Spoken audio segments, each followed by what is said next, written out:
Hello everyone, this is Mausam Pandya, your course instructor for semester 5 IC. The subject is measurement in industries and we will be taking the topic stress and strain relationship under the unit strain measurement. Now, the most important words are here stress and strain. So, what is stress for us? We have actually come across this word in daily life, and we say, I feel stressed, I feel loaded, and I feel broken. So what are these stress and the words broken and loaded and pressurized?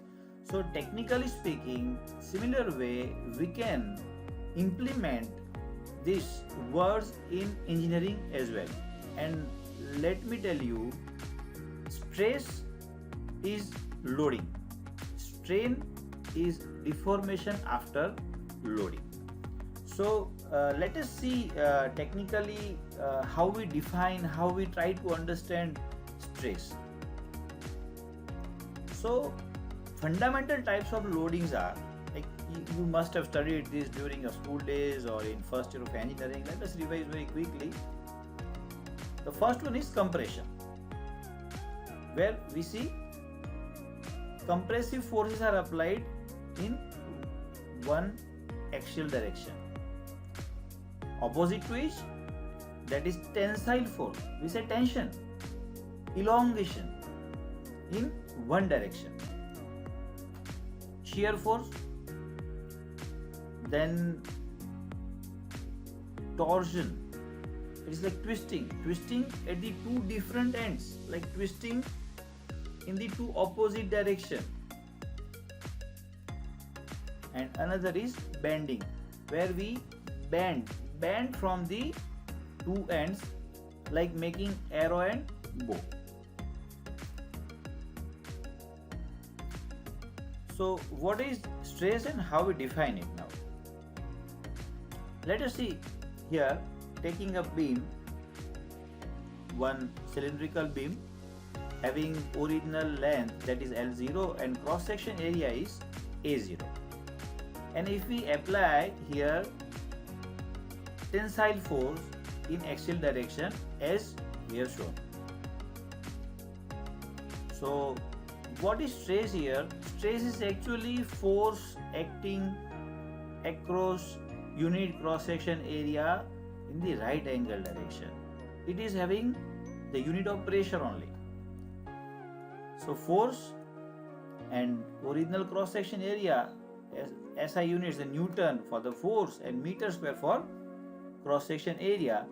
So force applied to a material divided by material's cross section area, that is defined as stress. And the simple formula sigma is equal to F upon A0 mathematically if we speak. Now let us come to the another term, strain. What is strain for us? So it is actually deformation, as I said. Simply you can remember as deformation after loading. The deformation may be compressive, the deformation may be tensile. So here once again we see the same diagram. F force is applied, tensile force is applied, and now you observe there is change in length, that is delta L. See, right now we are not considering the effect on the cross section area, and we will soon talk about the effect in the x direction, in the y direction, and in z direction. So right now we are not talking about two-dimensional idea, we are just talking about one dimensional, that is the length. And here you observe the length is delta L, which is increased due to tensile force. So now what is strain? It is deformation or displacement in material, that is result due to application of stress, the different type of loading that we are right now considering compressive or tensile type of loading. formula, epsilon is equal to L minus L0, that is we say delta L, change in the length due to application of stress, divided by original length L0. And once again defining the usual notations that we are using, epsilon L and L0 respectively, strain, length after load is applied, and original length. So the strain is actually a dimensionless quantity. Usually it is measured in meter per meter or micrometer per meter with respect to the change in the length, if we talk about the one dimensional idea here. So you can say strain is an internal force generated within the solid to counter the externally applied force per unit cross section area. Means if you apply stress, and internal forces will be generated to counter it, and that will be called strain.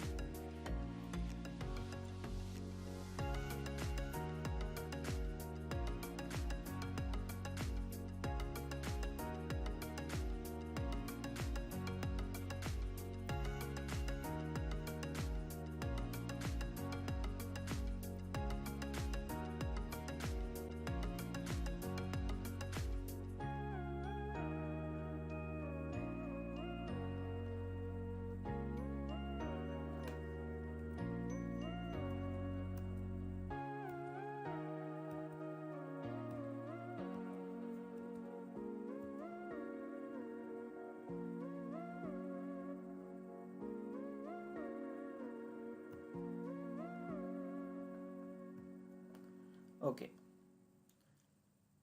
let us go further towards the stress and strain relationship in terms of mathematical equations. Further, one more parameter, that is Young's modulus, that we need to understand. And what is Young's modulus? That is measure of the stiffness of a solid material. So relationship between stress, that we see force per unit area, and strain, that is the proportional deformation in material in linear elastic limit. When you deform one rubber band, so if you elongate it, if you leave it once again, it will come to its original position, but it will have certain deformation that probably we cannot observe. Okay, we cannot observe probably. So we say it is in linear elastic limit, where you increase the stress and strain will be there. If you decrease the stress, proportionally deformation will decrease. And the Young's modulus is given by sigma A upon epsilon A, kilonewton per meter square. Even somewhere you will find kg per meter square. That's all fine. So what is sigma A? What is sigma A? That is axial stress, and epsilon A, that is axial strain. So stress to strain, that ratio, that is known as Young's modulus. And this will be very useful to derive the relationship between stress and strain further. Where, as I said earlier, Young's modulus, that is capital E here we are using, and sigma, both are having a unit of pressure, that is force per unit cross section area, and while epsilon is dimensionless. So Young's modulus are typically so large that they are expressed in, say, megapascal or gigapascal terms. So this is to be remembered for a while.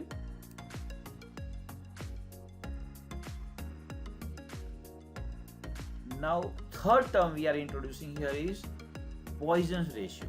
So what is Poisson's ratio? Once again, let us take one cuboid.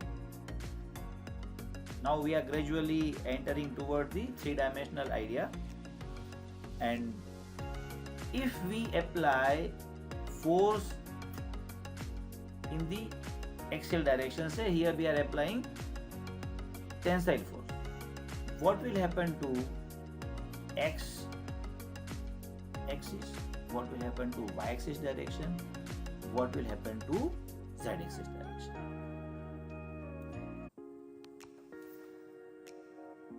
Now let us take an example of rubber band. What happens when we stretch it? As you see in the screen, stretch it, what happens? Thickness will compressed. Similarly, let us take cuboid. So orange color cuboid I have shown you, and if you apply the compressive force in the longitudinal axis, then x and y axis both will have deformation, that is strain. Now gradually we are moving towards three-dimensional idea, and here we are now applying tensile force.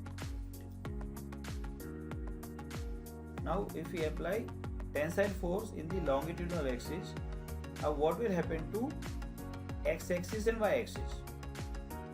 So there will be strain in all three directions, x, y and z. So Poisson's ratio tells us how much the material will deform in the lateral direction. So again our cuboid is there. We apply longitudinal force in the x-axis direction, and now we see what happens to y and z. So here I have shown the length Lx, Ly and Lz. Now deformation is delta Lx by 2 because it is on the both the side, so I have divided by 2. Similarly, delta Ly by 2, delta Lz by 2. And this way, by definition, what is strain? Epsilon x, epsilon y and epsilon z. That is, epsilon is change in length to the original length, that is delta L upon L as our definition. Once again, have a look at these equations. Epsilon x, that is delta Lx upon Lx, and in the remaining two axes, epsilon y and epsilon z, they are having negative sign. So keep in mind, we will discuss the significance of the negative sign, and actually negative sign shows the compression or deformation in the lateral axis. Here we are applying longitudinal force in the x-axis direction, and it is tensile force.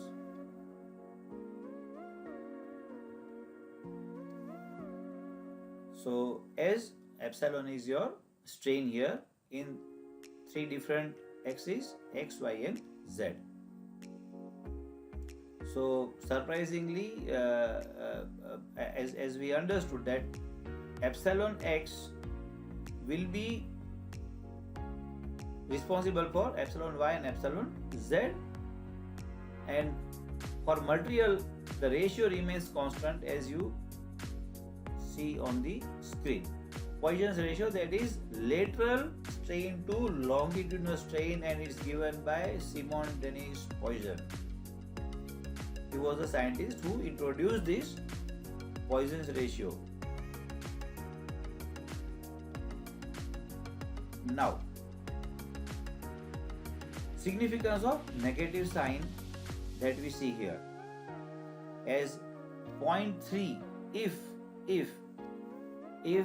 Poisson's ratio, the sign here is identified as mu, is 0.3 means lateral is shown here minus 3% and longitudinal shown as 10%. This is the interpretation of the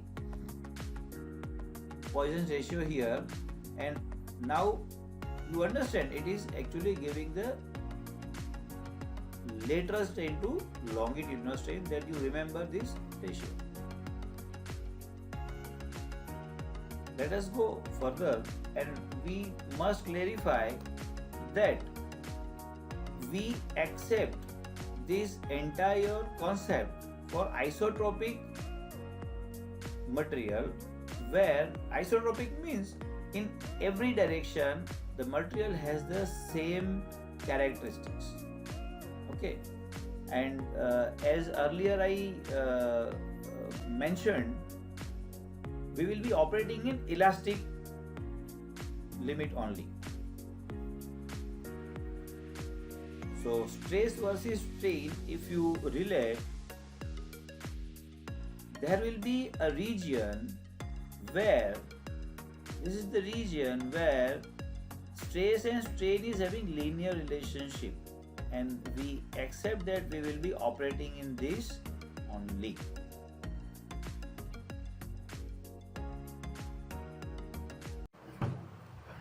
Okay, so we will keep it up to this point today, and we will meet in the next session. So see you till then. Keep watching the videos and keep revising. If you have any doubt, please write down on this email. Thank you so much.